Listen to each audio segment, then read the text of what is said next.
Since our founding, the United States has always been a maritime nation. From the earliest days, our security and prosperity have depended on free use of the seas. And at least since the end of the Second World War, the United States has had global responsibilities to underwrite the safety and security of the maritime commons. American sea power has ensured that the oceans remain peaceful and open to all. And that maritime order is not a nice to have, it's not an abstraction. More than 80% of global trade moves by sea. Fiber optic cables laid on the seabed carry vast amounts of international data traffic and trillions of dollars in financial transactions daily. And today that order is being tested. The People's Republic of China is working to reshape the Indo-Pacific in ways that advantage the PRC and oftentimes at the expense of others, including our allies and partners. It's systematically adopted and pursued an increasingly expansive and belligerent view of its maritime interests. And inside the first island chain, we've seen China develop artificial features and militarize them. We've seen them seek to operationalize their expansive claims, and they've sought to restrict the lawful activities of other states. This competition is not confined to the surface of the ocean. Rather, China is investing heavily in capabilities designed to operate in and potentially control the undersea domain, an environment that has long provided the United States with a decisive strategic advantage. China is advancing a growing fleet of increasingly capable submarines, unmanned underwater vehicles, seabed sensors, and sophisticated oceanographic mapping programs. Many of these systems have clear dual-use applications, blurring the line between civilian research and military preparations. The United States remains and retains, significant advantages in the undersea domain, but its advantages erode if they are not maintained. As strategic competition with the People's Republic of China intensifies, we must ensure this domain remains a source of strength and deterrence, not vulnerability. I look forward to the testimony of our witnesses and to a substantive discussion on how we safeguard America's interest in this increasingly contested domain. I will now turn the floor over to my colleague and co-chair for this hearing, Vice Chair Michael Kuiken.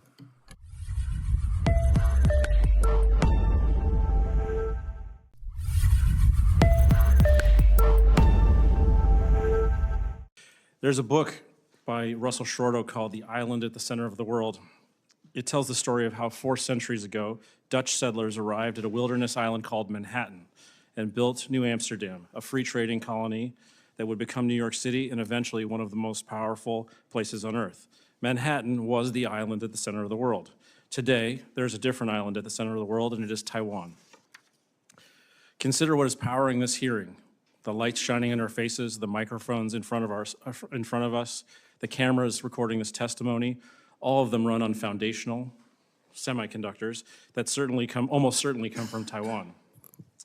The iPhone in your pocket, the infrastructure behind whatever conversation you had with Claude or ChatGPT this morning, those run on advanced semiconductors that almost certainly come from Taiwan too. Foundational or advanced, these chips are the lifeblood of virtually everything around us. President Xi has directed the People's Liberation Army to be capable of taking Taiwan by 2027. Look at the calendar, that's 9 months away. We do not know whether capability will become intent, but we do know where the first signals will appear. Space, cyber, and the undersea domain are almost certainly the first places we will see indications and warnings as to whether Beijing intends to move.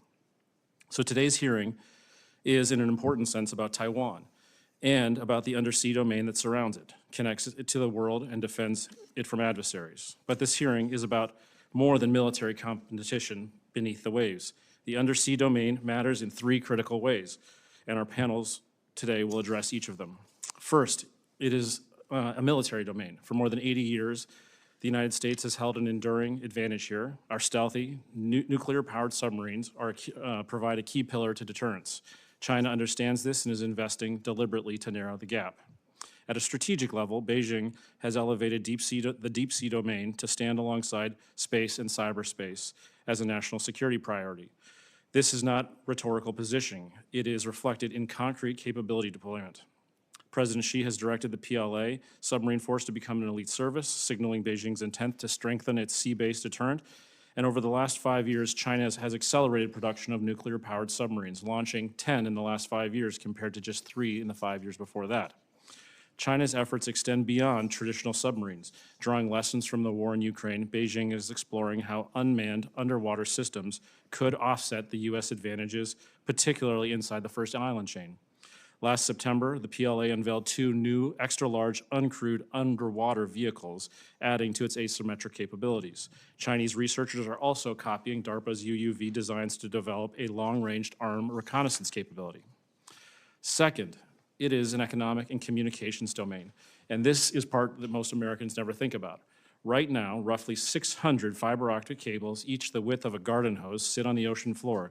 They carry 99% of intercontinental data. More than $10 trillion in financial transactions cross the cables every single day. That data is the feedstock of the global economy. It is what enables payments for household goods, financial transactions between New York and Tokyo, and the vast flows of information that power everything from artificial intelligence to international commerce. Anything that severs or compromises these cables is not merely a communications disruption, it is a direct threat to the circulatory system of the global economy. And China has both the means and the opportunity. Beijing has developed cable cutting tools capable of operating at extreme depths and maintains a fleet of vessels operating near critical undersea infrastructure in the South China Sea and Taiwan Strait. Undersea cables have connected continents for nearly 170 years, since the first transatlantic telegraph cable in 1858. The technology has evolved, but the vulnerability has also grown as our dependence on what flows through them has become near total. Third, it is a strategic resources domain. China is racing to dominate seabed mining, securing more exploration contracts than any other country, and striking deals across the Pacific to tap offshore critical minerals. The resources beneath the ocean floor are vast and largely untapped. Seabed mining as an arena of competition is both old and new, but economic opportunity below the ocean floor will undoubtedly become a focal point of economic statecraft in the coming years and decades. Together, these 3 dimensions, military, economic, and strategic resources, represent a coordinated effort by China to challenge what has long been a decisive American advantage. Beijing is working simultaneously to close the military gap, compromise the communications infrastructure, and dominate the resources. Maintaining the American advantage across all 3 will require sustained attention, investment, and strategic clarity. To help us understand these challenges, we've assembled 3 panels of witnesses today. Our first will offer perspectives on the growing threat to U.S. undersea military superiority. Our second panel will examine China's strategy and growing undersea capabilities. And our third panel will address undersea infrastructure and strategic resources. And with that, I will turn it over to the first panel, and Randy is giving me the things that I need to say before that. Thank you, Mr. Chairman. Today, we welcome Vice Admiral Richard Seif, Commander of U.S. Naval Submarine Forces, and Rear Admiral Mike Brooks, Commander of the Office of Naval Intelligence. As I just said, they will offer their perspectives on the growing threat of U.S. undersea superiority and explain how the department is preparing for China's efforts to challenge U.S. presence.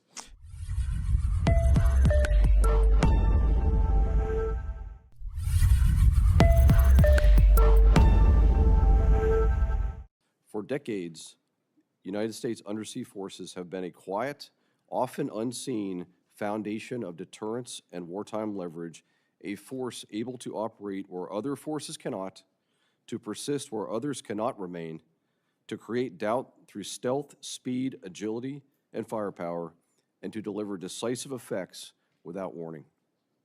On any given day, our Navy has nuclear ballistic missile submarines, guided missile submarines, and fast attack submarines at sea around the world, today over 20 submarines, all unlocated, all deterring aggression and creating uncertainty for any adversary. Most importantly, those submarines are manned by highly trained, battle-ready sailors, and I would submit, and I am certain that those men and women, those sailors, are always ready, and they are a true advantage.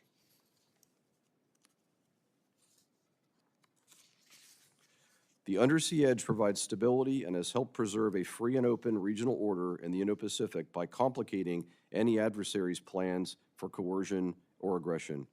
Going forward, that advantage will be tested.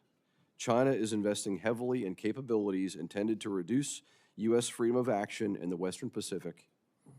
through a larger and more modern and capable submarine force, stronger anti-submarine warfare capability and capacity, and expanded sensing and targeting networks in key maritime approaches.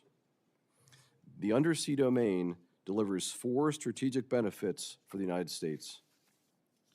Deterrence. Undersea forces are the most survivable leg of the nation's nuclear arsenal. This is the capability that most contributes to deterring strategic attack. Similarly, conventionally armed submarines provide credible undersea combat power and lethality, raising uncertainty for an aggressor, making conflict less attractive and escalation riskier. Stealth and survivability. Across the spectrum of competition and conflict, submarines can gather intelligence, monitor adversary activity, and hold targets at risk while remaining difficult to detect, target, or defeat. Our speed and agility provide strategic benefit as a force multiplier, as adversaries know that we could literally be anywhere, anytime. As our World War II commander, Admiral Charles Lockwood, famously said, to put a finer point on it, it is always the factor of the unknown that instills fear in the enemy and leads the way to victory. Power projection. Submarines provide prompt, precision strike options with little warning and impose costs without requiring large, visible force packages. Sea denial and sea control.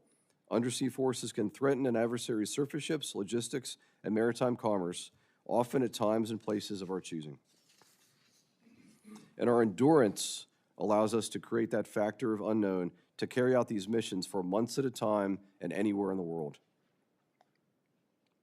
China's strategic aim is increasingly clear: to make U.S. intervention in regional conflict slower, costlier, and riskier, and to expand China's control of contested waters, particularly within and beyond the first island chain. To support that objective, China is pursuing a multi-pronged undersea strategy. First, submarine modernization. China is fielding newer nuclear and conventional submarines, likely with improved sensors and weapons, and, by many public accounts, steadily improving quieting and operational proficiency. Anti-submarine warfare improvement. China is expanding its fleet of ASW aircraft, surface combatants, helicopters, and undersea sensing intended to detect, localize, and track submarines operating near China's maritime approaches. Seabed and network sensing in key areas. Public reporting and Chinese industrial statements have described efforts to deploy seabed sensors and connected networks in part of the South and East China Sea, often referred to in commentary as an underwater Great Wall. The strategic implication is not perfect undersea transparency, but rather could be a narrowing of the stealth margin in specific choke points and operating areas. In the area of unmanned and autonomous systems, China is also investing in unmanned underwater vehicles for reconnaissance, mapping, and potentially mine warfare and counter-mine warfare, capabilities that could scale and persist at lower cost than manned platforms. The core requirement for the United States is straightforward and it is enduring. Today, we must continue to deliver a battle-ready force. We must leverage our undersea advantage and deter aggression by maintaining ready, responsive, and credible undersea forces and capabilities. We must continue to deliver battle-ready sailors by giving them the tools, training, and resources they need to be successful. We must deliver the battle force of both today and tomorrow. We must grow capacity, and we must develop and integrate new platforms, technology, and capabilities to maintain our advantage and preserve undersea freedom of action in the future. As Submarine Force Commander, I am laser-focused on the following lines of effort. First, posture the fleet to deter and win by sustaining and growing submarine capacity and readiness. This includes accelerating both new submarine production and in-service submarine maintenance throughput, strengthening the industrial base, protecting operational availability, and investing in basing and infrastructure. Second, we must maintain an operational posture that preserves initiative, operating forward, complicating China's planning, and demonstrating the ability to hold key targets at risk while managing escalation and protecting sources and methods. We must continue investment in our asymmetric capabilities, expand distributed undersea sensing and countersensing, invest in resilient networks, fixed, mobile, and unmanned, that improve command and control, cueing and targeting while complicating an adversary's ability to localize U.S. undersea forces. We must field robotic and autonomous systems at scale, build and employ a family of unmanned systems for ISR, payload delivery, and mine and countermine missions, paired with robust command and control and autonomy that works in these contested environments. And we must leverage our allies and partners, deepen allied and partner nation interoperability and interchangeability in the undersea domain. Increase data sharing, combined training, interoperable systems, and coordinated posture with allies and partners, especially those positioned along critical maritime approaches.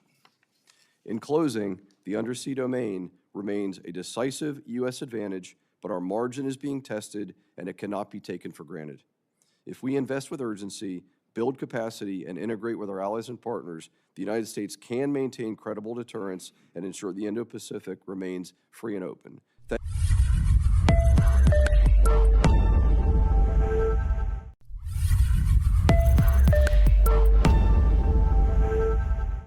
Thank you for inviting me to testify here today to discuss the national security implications of the People's Liberation Army Navy, or PLAN, and their efforts to dominate the undersea domain. China views undersea warfare as an element of its naval strategy, essential to both defending its coast and projecting power across the Indo-Pacific. This capability is essential to Beijing's approach for countering the United States in the maritime domain. However, China perceives its undersea capabilities as vulnerable to the United States. This concern is driving investment in quieter submarines, enhanced operational security, seabed sensor networks, and unmanned vehicles.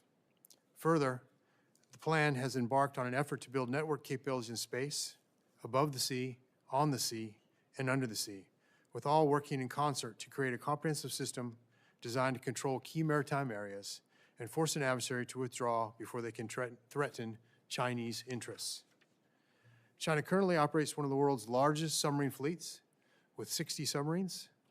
There are 6 nuclear-powered attack submarines that form the offensive backbone, a growing number of nuclear-powered guided missile variants for precision strikes, 6 ballistic missile submarines ensuring nuclear deterrence, and more than 50 diesel-electric submarines, many with air-independent propulsion extending their underwater endurance.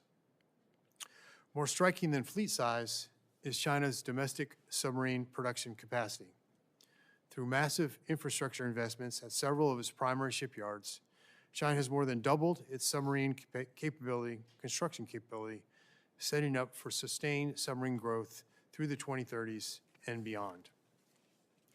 Furthermore, the submarine fleet is undergoing a fundamental transformation. China is shifting from diesel-electric to all nuclear-powered submarine construction, a strategic departure from historical patterns. This includes developing smaller nuclear submarines, roughly the size of conventional submarines, potentially filling regional patrol missions more economically than full-size nuclear attack submarines. China's newest operational attack submarines also represent a progression forward in capability. With the ability to launch anti-ship and land attack cruise missiles, these platforms enhance China's long-range strike capability. China's ballistic missile submarines, equipped with long-range strategic nuclear missiles, can now target portions of the United States from protected waters near China. Additionally, next-generation platforms, expected by the late 2030s, will incorporate substantial advances in design and weapons. By 2027, Chinese submarine force will likely include 70 submarines, and by 2035, continued expansion could yield approximately 80 submarines, with approximately half of those nuclear-powered. Projections for the early 2040s include 20 modern attack submarines designed for operations well beyond the second island chain, and 10 ballistic nuclear submarines that can threaten our homeland from bastions inside China's near seas. Additionally, China has invested in unmanned underwater vehicles for over 2 decades, fusing military and civilian technologies. Underwater gliders collect oceanographic data, improving sonar performance. And China has revealed extra-large unmanned vehicle concepts capable of reconnaissance, mine placement, and one-way attacks. Beijing envisions autonomous vehicles for long-range mine and ISR missions, intelligence, surveillance, and reconnaissance, with unmanned systems operating independently or in swarms alongside manned platforms, emphasizing modular payloads, sensors, mines, torpedoes, missiles, and even deployable smaller vehicles.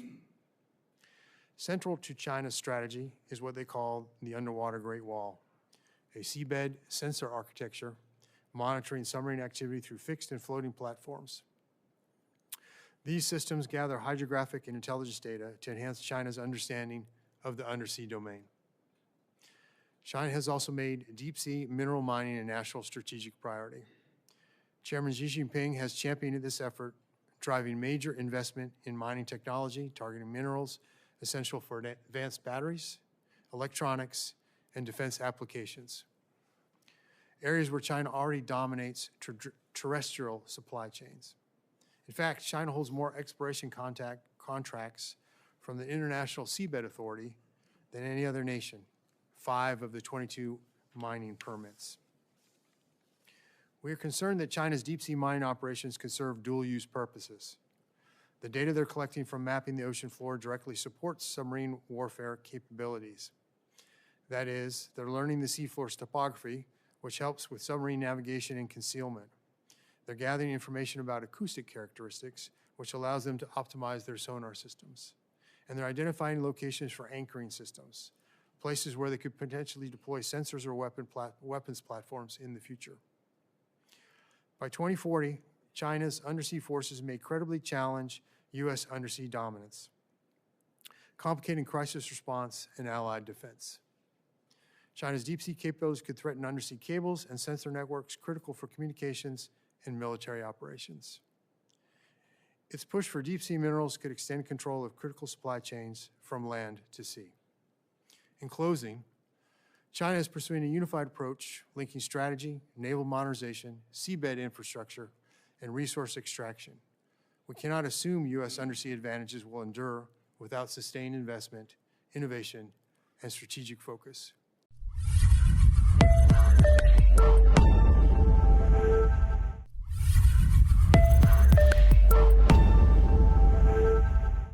Admiral Seif, a couple questions for you.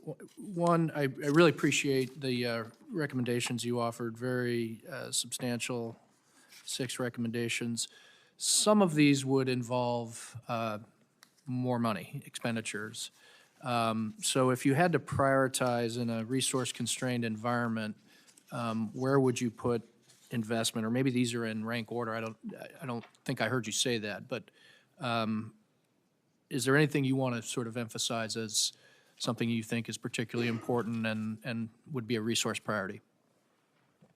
Yeah, Mr. Chairman, thank you very much for the question. This is really just gets to the heart of why this is such an important topic and with the meeting here today. The first thing I want to do is talk about the value we place in recent support, such as the National Sea-Based Deterrence Fund and the recent FY26 NDA expansion of continuous production for critical components for both Columbia and Virginia-class submarines. Those efforts are absolutely foundational to our success. And they allow the Navy and our industrial partners to award timely contracts promoting the stability and predictability of essential for growth in our submarine construction capacity. I think the need to sustain and grow submarine capacity and readiness. We talk about combat surge-ready submarines. There's really 2 ways to get at that. One is through improving the construction rate and the production of new submarines, but just as important, I'd say more importantly, is getting existing submarines through maintenance and back out at sea, back in a combat surge-ready status. So those 2 go hand in hand. Again, both new construction and in-service submarines. And to do that, we need to strengthen the industrial base, but it's also basing in infrastructure. And as far as investing in asymmetric capabilities, Mr. Chairman, I would say if I had $1 to spend, I would spend it on wide area search and sensing. And that can be fixed systems, that can be deployable systems, that could be manned and unmanned or hybrid systems. There are efforts to recapitalize existing capability, but if you look just from an Indo-Pacific perspective, if you look at the vastness of the theater and the expanding capabilities, or really capacity numbers of adversary submarines, the need for wide area search, that we can use for domain awareness is absolutely critical. I'd also go back to fielding robotic and autonomous systems at scale. We are working on a family of systems, everything from what we call extra large unmanned undersea vehicles, think like big payload trucks for things like mine warfare or other payloads, as well as large diameter torpedo tube launch and recovery, just a whole family of systems. So the more we can invest and move out at scale, it will be critically important in the future. And I would also, and finally, I did not mention in my opening remarks, but the investment and the focus on SSNX, which is our next generation nuclear attack submarine, will be critically important. The Virginia-class submarine is highly capable. It is by far the most capable nuclear attack submarine that's ever existed in the world, but that initial design is actually 30 years old. And as we continue to develop Block 5, Block 6, Block 7, and Block 8 Virginias, at some point we'll need a different form factor with just fundamental differences, and so I'd ask for the support of the SSNX program, sir. Thank you for the question.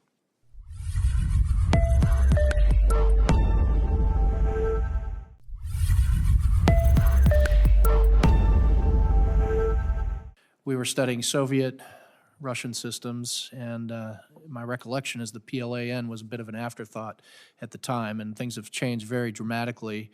And it's a very dynamic environment, as you noted, all the investments that the PRC is making. Where would you see are the critical gaps in terms of our understanding of RED here, and what might be required to close those gaps? Is it resources? Is it reapportioning resources from the global challenges we're trying to address? Is there something that is really glaring to you that we need to know more about, that there's a capability gap on our part to be able to understand it better? Thank you for the question, Mr. Chairman. I concur with Vice Admiral Sea's comments with regard to the sort of asymmetric advantage that the U.S. submarine force represents, both the platforms and the sailors, ready and resilient, and then the foundry that supports them. Part of that foundry is the Naval Intelligence Enterprise. And so when Vice Admiral Seif talks about investing in wide areas, surveillance, and collection capabilities against an adversary, fully support, strongly support, but I urge folks not to forget about the processing, exploitation, and dissemination with regard to what we collect. And so we spent a lot of time tracking the Chinese development in all these areas, whether it's quieter submarines or the system of systems that they're using to try to make the ocean appear transparent. Ultimately, we need to invest in the folks that are actually going to exploit that, subject matter experts, but also tools to be able to do it more efficiently and effective. So artificial intelligence algorithms, for example. Thank you for the questions.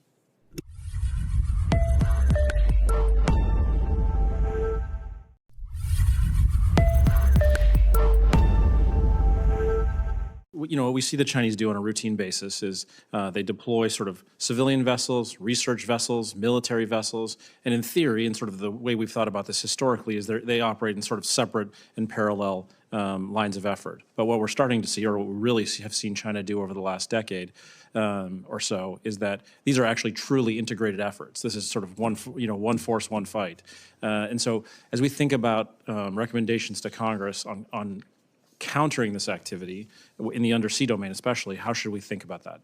Okay, yeah, thanks for the question. I do, first of all, firmly agree with your point where there's a blending of maritime militia, Coast Guard activity, even things like civilian trawlers potentially being integrated for broader activity. I think from an undersea perspective, we are aware of that. We track that activity closely.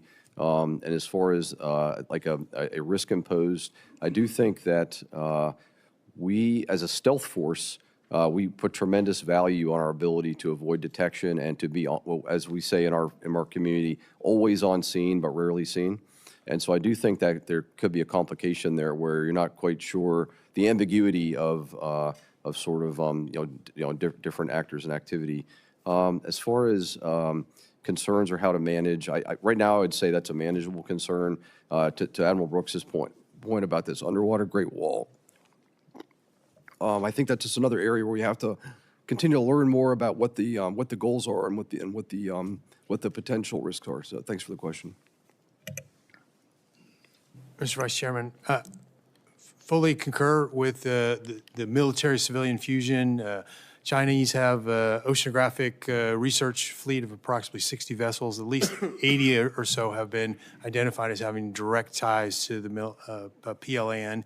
PLAN regularly exploits the information that they derive and has dual use and certainly military capabilities. And so I think it's, awareness is the first step, awareness that that's a problem. And then looking at specific technologies that, potentially would support oceanographic research in a civilian capacity, but understanding the potential dual-use military relationship there and restricting those. Additionally, restricting access for ostensibly civilian researchers whose results of their research will fuel the PLAN.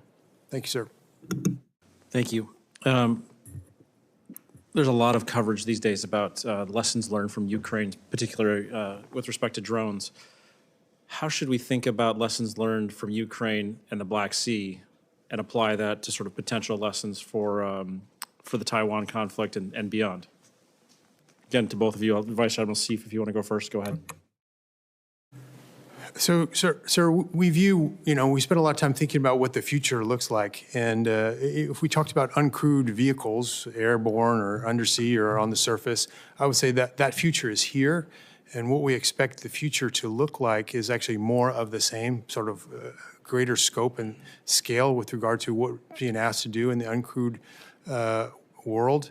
But I think what we see next is pairing that with artificial intelligence and quantum computing technology to make it more effective and more efficient and to make them more ubiquitous. I think that's what the future looks like. Thank you. Admiral Seif, in your testimony, you talked about forward operational presence being one of your 6 recommendations. Can you just zoom out, or not zoom out, I guess zoom in, because we want to talk about the undersea domain here, how we should think about that in the undersea context? Yeah, thanks for the question. I think just fundamentally, we place tremendous value on the interchangeability and integration of our most capable allies and partners, whether that's Australia, Japan, South Korea, and on our treaty allies, as well as our broader partners. I think as we work to be, when we use the term interchangeable versus interoperable, just to put a finer point on that, interoperable might mean that we can communicate together, we can share tactics, we can work together under a combined maritime component commander. Interchangeable means that if a U.S. aircraft is supposed to fly and cover a mission, but they can't for some reason, that an allied aircraft can just plug and play right in there. That could be a submarine, that could be a surface ship. So that's really the goal, and that's the end state. I also think that the value, if you just differentiate what the United States and our allies bring compared to China, and you look at the value and contribution of our allies and partners who are committed, capable, and interchangeable, I really do think that's a tremendous advantage that the United States has over China, where they really have no answer for our ability to fully integrate with our most capable allies. Thank you.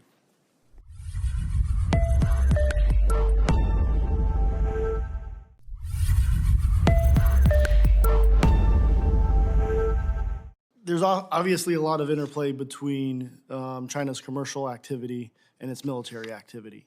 Is there anything in this domain that is purely commercial? Or how are you looking at this, and how does this play into the military ambitions wholly? Is there anything that can be overlooked or ignored as just purely a commercial endeavor?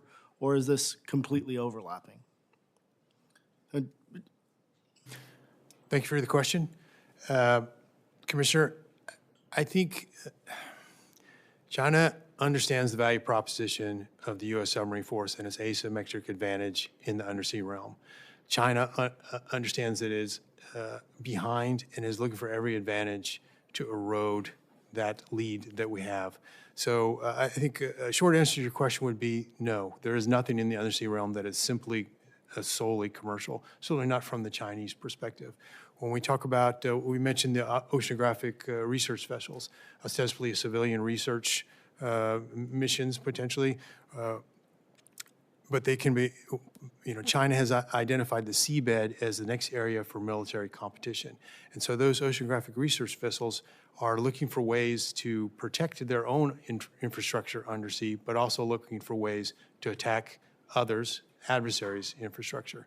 Similarly, with regard to deep-sea mining for minerals, applications for obviously commercial use, but military as well. And so I do think from my perspective, there's not a single area there from the Chinese perspective that is limited to solely commercial capability. Hey, Commissioner, if I could just add to that too. First off, I alerted on your term ignore. There is nothing we're ignoring about any Chinese activity, whether it's ostensibly civilian or military or this kind of gray, sort of blended area. Another example would be in the Arctic. China has declared themselves a near Arctic nation, and what that means and that level of activity. I highlight that just because this is a global issue, and I know we're here to talk about Indo-PACOM. I would say that we are laser focused on all Chinese activity in the Indo-Pacific, but we're also looking more broadly at this accumulation of Chinese activity, whether it's commercial or military worldwide. Thank you. And then one more question for you, Admiral Seif. We've talked a lot about innovation in this space, but we've also talked about America's dominance historically. That would suggest that we have platforms and technology that are dated. What percentage of our platforms that we rely on and technology that we rely on is dated and being maintained? How are we maintaining it? And what is the deterioration in the immediate future? So this is a really good question, and I think the way I'll approach it is just looking at our overall force structure. So today we have 48 attack submarines. That's about an even mix of Newer Virginia-class submarines, as well as Seawolf-class submarines and Los Angeles-class submarines. Although a very fair point that some of those submarines are, as we say, American classics. They are over 30 years old, in some cases even older. What we do have, though, is a very robust refresh, technical insertion is what we call it, to take the latest technology and very, very quickly and rapidly, not quite like a Tesla, but very quickly and rapidly upgrade the technology and upgrade the capabilities as we bring on new, like Admiral Brooks mentioned, quantum computing. We start to look at artificial intelligence, machine learning. I can tell you today we have over a dozen submarines that have really state-of-the-art algorithms. We call it like a co-pilot for AI/ML. Anywhere you have a lot of data and not a lot of analysts to look at the data, it screams for AI/ML as an example. So I guess what I would just say is that the credible deterrence that comes with our undersea forces is underpinned by this ability to quickly update. And so going forward, whether it's quantum, whether it's artificial intelligence, machine learning, or other new capability, or even unmanned systems, as we integrate those payloads, we'll be fully ready to do that. Thank you.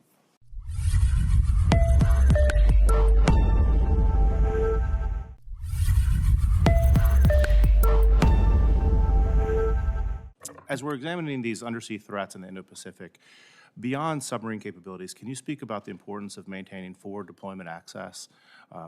You spoke earlier about China increasing its capabilities. And as we see that sort of across the board, how important are strategic sites such as Diego Garcia and the Chagos Islands?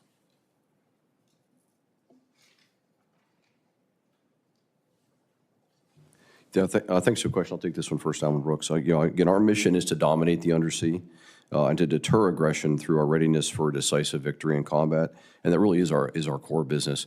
When we start to look at the forward basing, or we call forward deployed naval forces, the obvious value is being already in position, already ready to do not just the sustainment, but the sustained operations and operating tempo that's required. For example, we have 5 nuclear attack submarines homeported in Guam. We have a very robust forward deployed naval force capability in Yokosuka. Does not include submarines, but includes support of submarines. And then looking forward to the AUKUS, what's called Phase 1 of Pillar 1, we will by the end of 2027, we will have the first U.S.-flagged submarine operating out of Western Australia, out of Garden Island there. So, what I would say is that forward presence creates doubt for adversaries, where we can very, very quickly be on scene. We can very, very quickly sustain. Again, we are literally only limited by the amount of food that our submarines can carry. So think about 100, 120. 140 days of operations with freeze-dried food to even back that up, because as a force commander, I can't have a boat be on day 90 of an underway and then have to surge them for combat operations. We have to have a backup plan. So bottom line is the forward deployed presence means we're always there, and our ability to sustain operations it really adds value. Thank you. Appreciate that. Thank you.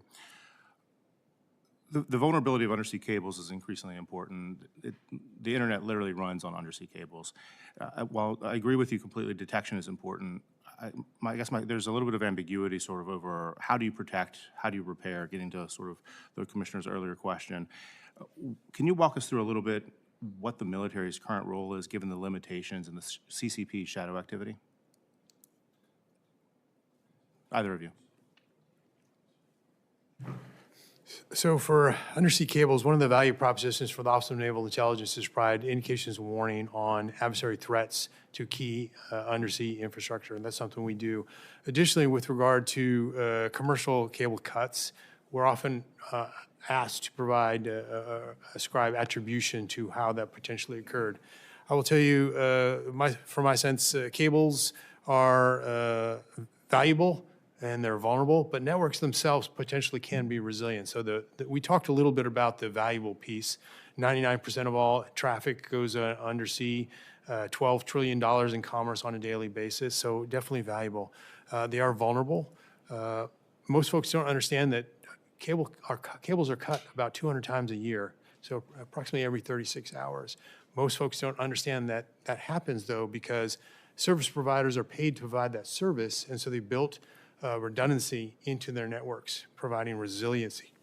And so any part of any plan to protect cables need to include investing in a degree of redundancy and then the capability to quickly repair as well as lay new cables. Perfect, thank you.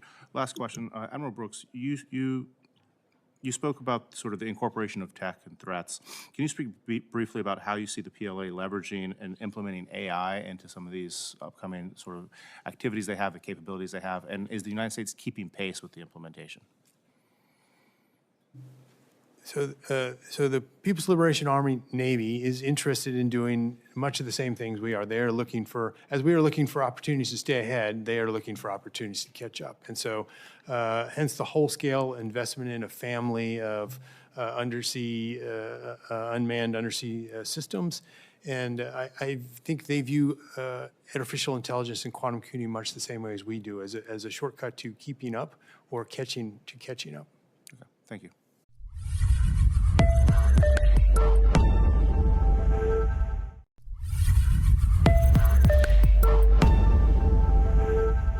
Admiral Seif, your testimony talks about how undersea competition is often localized. Where would you say the Chinese localization advantage begins to ebb? Is it somewhere off China's coast? Is it first island chain? Is it second island chain? How should we think about this? Yeah, Commissioner, thank you for that question. So again, our core mission is to dominate the undersea and to deter that the aggression through our presence and our readiness. I think intuitively, if you look at, we would say, fighting a home game for the Chinese, or their ability to mass capability and to have a very sustained presence in areas inside the first island chain, we have to acknowledge that. At the same time, sir, I would tell you that we will not cede any operating areas, any battle space to any potential adversary. But this, as we go ahead, the way I would say it is that the Chinese are on an all-domain access denial plan. They are looking to deny us access in cyber and space, and then in the undersea. And I think that's really why we're here today, is because the area where we know we have a solid advantage is in the undersea. At the same time, I would say just fundamentally, the farther away from coastlines, coastal defense, the chairman mentioned buildup of islands, that sort of thing. The farther you get away from that umbrella of kind of near tactical activity is where I'd say that any advantage the Chinese might have today would certainly ebb. And I'll turn it over to Admiral Brooks to talk next. Thanks. Sir, if I could add to that, where the Chinese are now is not where they want to be. The Chinese are building a global fleet, ability project power globally. And so when we see the development of new advanced nuclear submarines with advanced quieting and weapon systems conducting extended out-of-area deployments, that's the shape of things to come. And so I concur with Vice Admiral Seif with regard to the closer they are inside the first island chain, potentially out to the second island chain, they're more capable, but they're not satisfied with that. And so they're continuing to pursue a global fleet. And along with that global fleet would be infrastructure, so bases or port facilities which they can pull in to support that global fleet. So I wouldn't spend too much time focused on where they are. I would look to where they're going to be. Thank you, sir. Sure. Another question for either or both of you. What is the UUV threat to our submarines? Typically when we hear about UUVs, we think of them in terms of affecting landing barges in the Taiwan Strait or sensing underwater in sort of narrow channels or creating a wall so that one force can't get to where they want to be.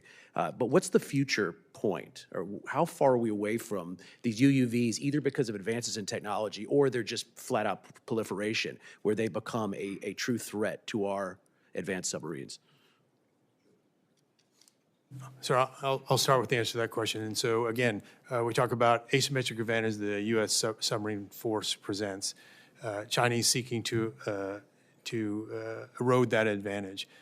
They're building what we refer to as a system of systems. We've both mentioned the underwater Great Wall.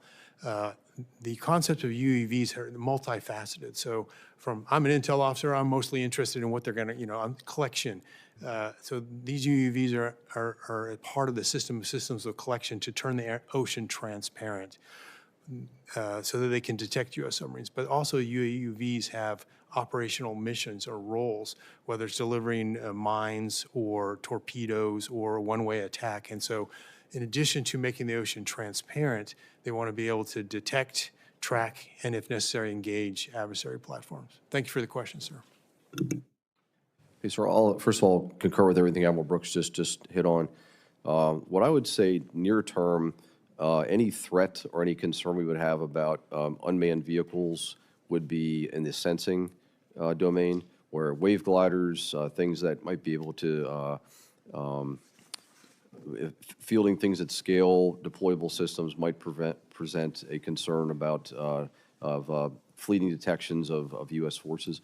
Going forward, I think it's about payloads, things like mine warfare, ability to covertly deliver effects, and we talked about some of the seabed activity. Near term, though, I don't want to downplay, but I think that the concern now is manageable. But as Admiral Brooks said, I think it's a growth area, something we'll have to continue to stay ahead of. Thank you.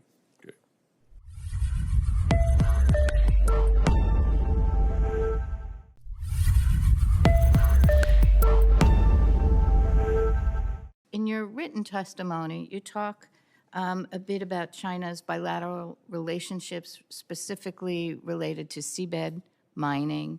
Can you talk a little bit more about that and what those relationships are and what you're watching most carefully? Commissioner, are you referring to the military-civilian fusion in their approach to the seabed? Yeah, it's in the section under deep-sea mining dual-use concerns, yes.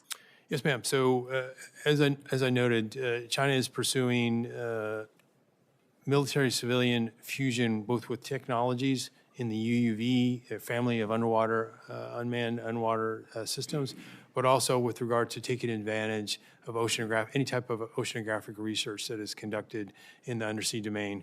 So that includes understanding sensing in the water column, whether it's currents or temperatures or salinity, to improve sensors, and then understanding seabed topography to be able to drive military applications from that, being able to identify critical undersea infrastructure associated with adversaries that they would subsequently potentially be able to attack.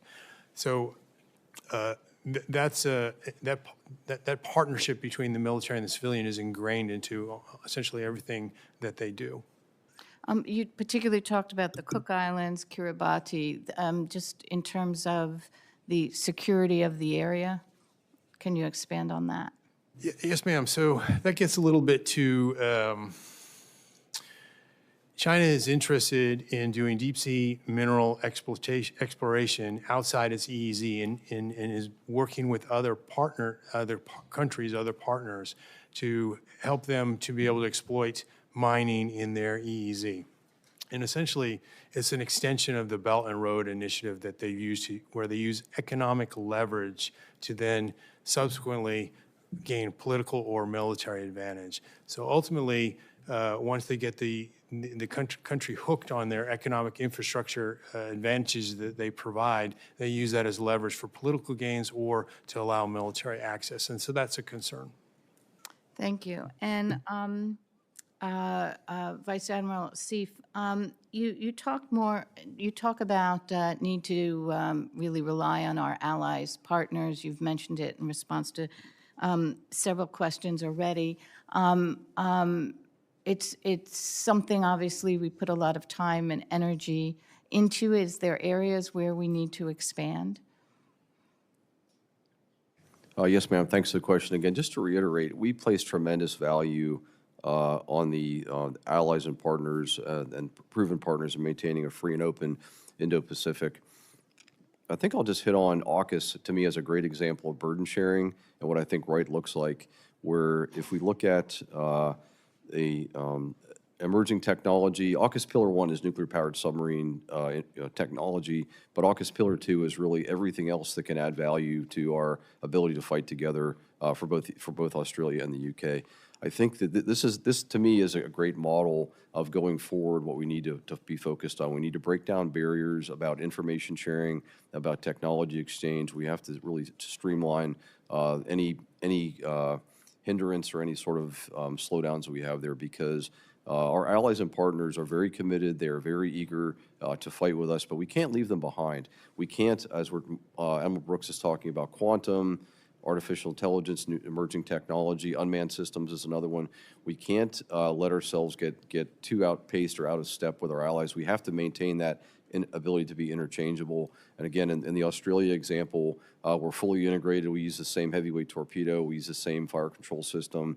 We use the same unmanned systems. We have about 200 Australians, submariners, either on our submarines today or in our training pipeline. We have another 200 Australian workers embedded at Pearl Harbor Naval Shipyard. So again, we are fully integrated with this goal of being interchangeable. I would just offer that to me as I think as a good model going forward. Thank you for the question.